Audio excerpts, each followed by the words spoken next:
حضرت عثمان فرمایي رضی الله تعالی عنہ چې پیغمبر علیه السلام مبارک فرمایي وایي د سهار خوب نه دی، دا د انسان رزق چې دی هغه څه پکوي منع کوي، د انسان په رزق کې کمی راځي. خو شیخ سړی یاره مولوي صاحب زما رزق نو څنګه کمیږي؟ زما خپل 80,000 روپۍ تنخواه معلومه ده، سرکاري ملازم یم. او پر دواړو سترګو بیا د خبره زده کړله، بیا په دماغ کې خبره در واچوله شیطان. خبره دا ده یو سړی الله رب العزت په یوه ډوډۍ مړوي، بل سړی الله رب العزت په دوم نه مړوي. ولې؟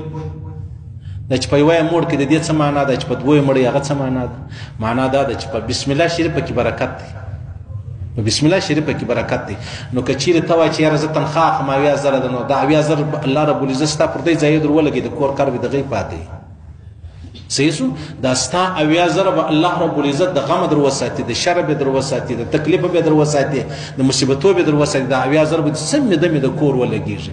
که ته وایې زه پرېوځم زما 80,000 بس معلومې دي، و پرېوځه ټیک ده صحیح ده، خو بیا به د اسپتال و د کچاریو د عدالت و د تاڼې پر لار هم څه روپۍ در سه ولاړې شي. اوس به نو منې که نه منې؟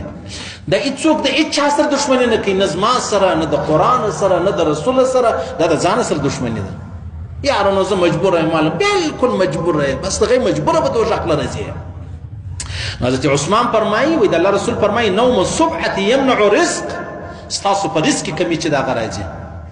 اشنو رزق کمی خو د جهان دونه روپۍ لري وروره چې ګر سره تمامېدو وتلی دی، ولري بالکل لري، په دې کې شک نشته.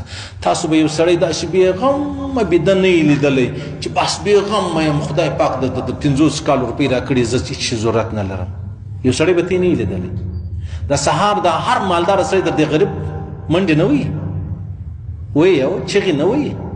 نو څنګه نو ته خې لرې د 50 کاله بیا څنګه کیسه ده؟ الله رب العزت به ستا زړه در غني کړي.